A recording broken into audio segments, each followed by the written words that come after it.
Welcome back to the channel and welcome back to another edition of Parlay Busters.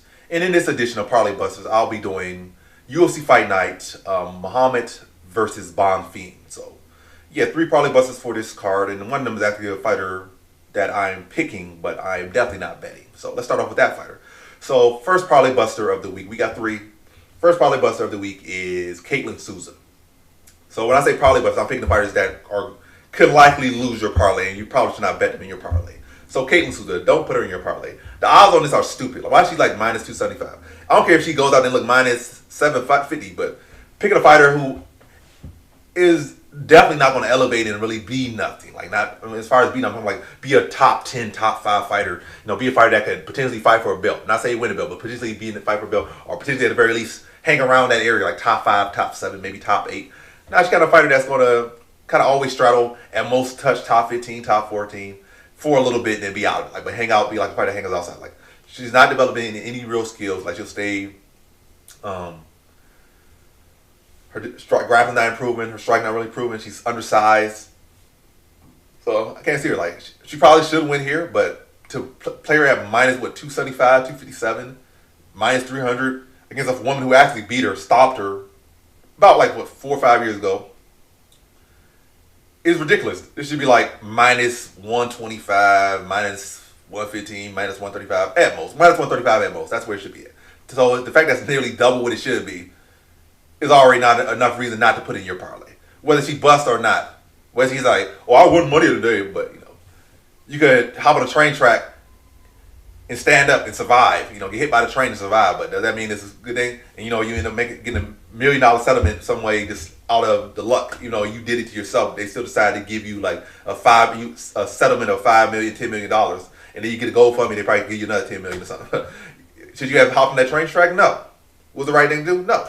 Did it pay out for you? Yes, but it still was a dumb decision. So that's what I'm saying. Betting Caitlin Souza, picking Caitlin Souza not that bad. Betting Caitlin Souza at minus 200s, not smart, whether it hits or not. I'm going to say that. So Caitlin Souza minus 200 versus a woman who stopped her on the feet, where her only strength is on the feet. She can't grapple. She's a striker.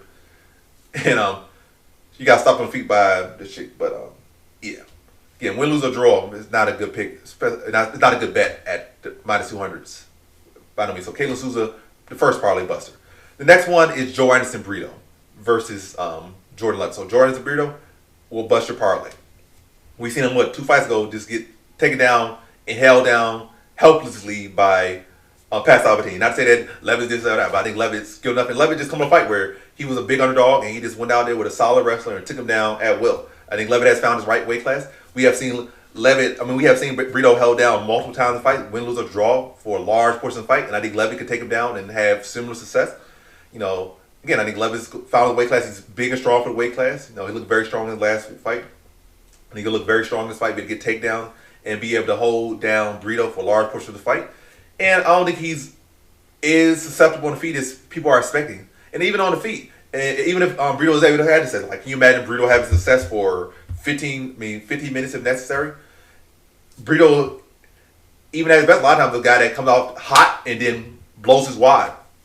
So he could be literally doing what he's supposed to do and then blows wad, and then Levin just has to get him down. Like, he got a tired guy to get him down, start to pound him out, maybe grind him out to a decision. So it could be literally Brito's perfect case scenario, and he still lose because the perfect scenario, outside the finish. If he has perfect case scenario and doesn't get a finish, then he just gassed, and then where Grapple's going to look to take him down and hold him down. And we have seen multiple times with multiple different fighters, they have that big burst, look great, and then they get taken down and held down by a grappler for the rest of the fight and lose a decision. But I don't even see that happen. It's like him having a decent success on the feet, but I feel like Levin's going to be to get some takedowns in the first. Then second, third, the fight is only going to get worse as the fight goes on, and Levin's going to get takedowns and just build, and Brito get more tired, and takedowns going to be easier. It's going to be harder for Brito to get up as the fight goes on. So yeah, it's not like Brito has lockdown takedown offense or great cardio or great IQ or nothing like that. And I think Levin has the skills to do what other fighters have done to him, and not even that long ago, like 2 fights ago. Again, not say he's better or worse than them necessarily. We'll see his goals. Matter of fact, I feel like Levin, if they fought, he probably beat Sabatini because he could grapple too. and he has better striking than Levin. So I mean, better striking than something. So he low-key might be a guy that could be. We saw that with Damon Jackson. Something probably the better grappler than Damon Jackson. Damon Jackson, the more round fighter. Damon Jackson was able to make him tap the strikes. So Levin low-key live against something they fight stylistically. But yeah. So second one, Brito's a parlay buster. Like he'll lose your bust your parlay. If you pick him, you put him in your parlay, he'll bust your parlay. Caitlin Souza likely will bust your parlay. And there's no reason to put her in your parlay at that value. No need to bet her at that value, and no need to parlay her at that value. And then lastly, I'll go Bryce Mitchell is a parlay buster against Santiago Luna. So there's still a lot of X factors, a lot of question marks on Santiago Luna's side.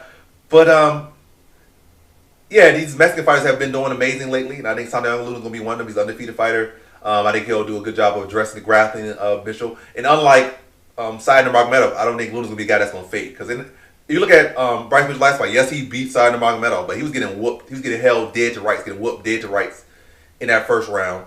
And then Said Nurmagomedov, a guy, again, somebody with questionable cardio, fading issues, was whooping Bryce Mitchell, gassed. And then the second, third round, he just got taken down and could not get up. And that's what happened. But Luna is going to be a guy, I think he's going to settle for no bottom position. He's going to be able to get back up to his feet if necessary. He's going to be a mix of shots as well. He's going to have a speed and technical advantage on the feet. A more natural bantamweight versus a guy that's coming from 45 to 35 and, has had a lot of mileage up at 45, has been in the UFC for 10 years. Versus a guy that's young, hot, ready, and sharp now.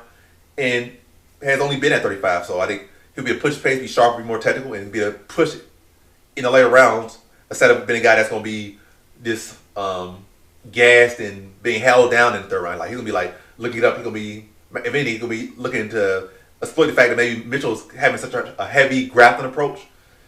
If he needs to get up for takedown, and then third round, yeah, go for that takedown.